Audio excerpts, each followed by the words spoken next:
Dr. Thomas Anthony Dooley was a queer icon before being queer was very accepted. Dr. Thomas Anthony Dooley was a Notre Dame graduate. After college, he had a stint with the military but was dishonorably discharged due to homosexuality. Dr. Thomas Anthony Dooley was an American physician who worked in Southeast Asia at the onset of American involvement. Dr. Dooley was not all good and perfect, though. He was paid by the CIA to promote anti-communist propaganda. But despite being paid by the CIA to spread propaganda, he was an esteemed man behind Dwight D. Eisenhower and the Pope. Many thought of him highly. One man even compared him to Jesus. He was a key figure in crossing frontiers for queer people in the military and awareness of cancer. He died of melanoma in his mid-30s.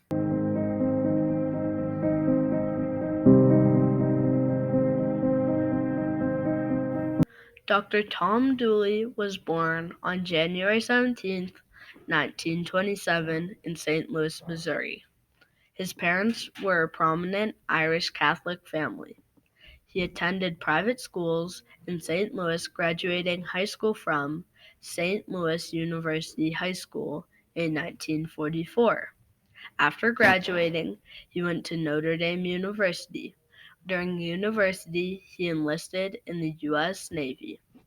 During his time in the military, Dr. Dooley became a medical corpsman working in New York and California, returning to Notre Dame before being accepted into St. Louis University School of Medicine in 1948.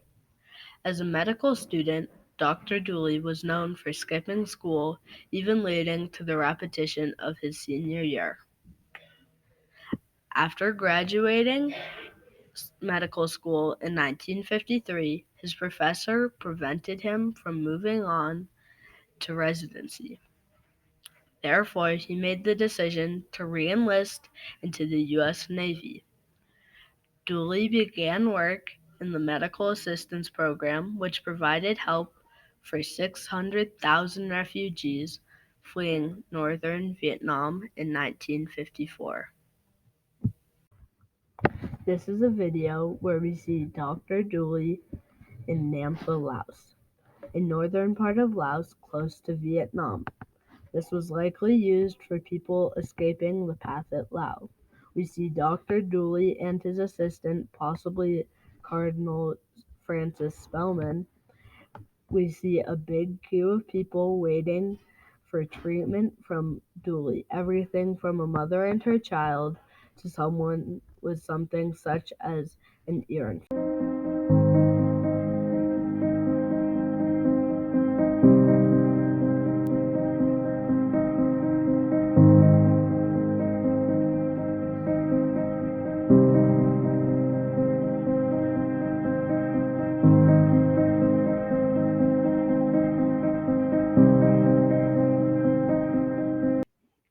In the 1959 Gallup poll, Dr. Dooley was placed the seventh most admired man for his Catholic beliefs and anti-communist focus.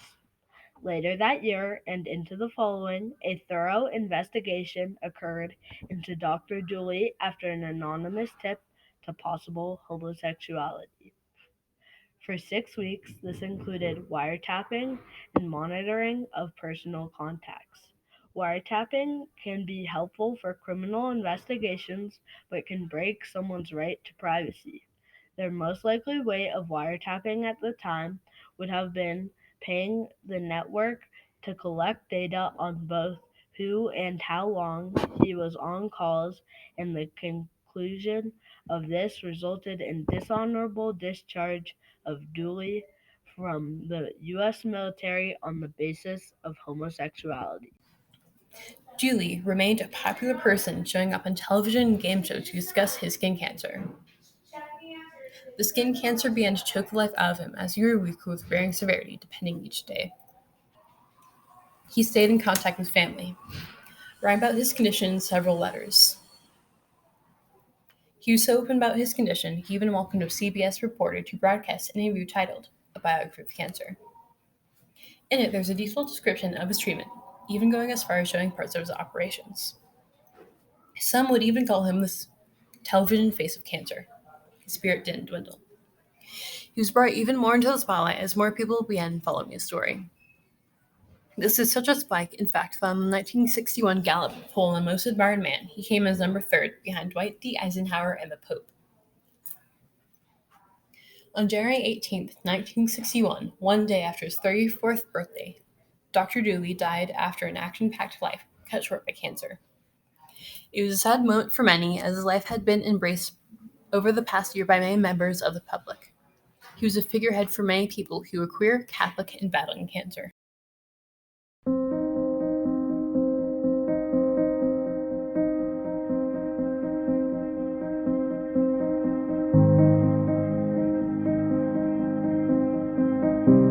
And battling cancer.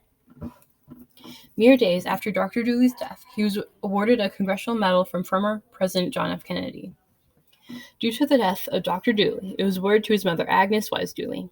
In President Kennedy's public address, he says, "I think all of us have been impressed by the extraordinary example of Dr. Dooley. He went to the farthest reaches of this earth of ours in order to serve people whom we would not ordinarily regard as infinitely related to us and so far away." Not only was the public affected by his battle with cancer and medical work, the government, who had firmly pushed him away, held respect to him and his work. He was never out to the public when they found out. Some thought of him the same, and others thought of him differently. Although some thought of him lesser, he still provoked conversations on queer rights after his death. Mr. Schultz, in Gays in Uniform, said no matter what the content of his character, Dooley, like millions of others, would always be identified as queer. They were unworthy. Dr. Dooley's life affected people from the 1960s to today. Although homosexuality was not officially banned by the military until 1982, homosexuality was criminalized and cause for discharge, as we saw with Dooley. In 1993, the Don't Ask, Don't Tell policy was enacted, allowing closeted queer people to be in the military. It wasn't till 2011 when openly homosexual people and later married homosexual people were allowed to enlist in the military. Even more recently, in 2021, transgender individuals were allowed to enlist in the military.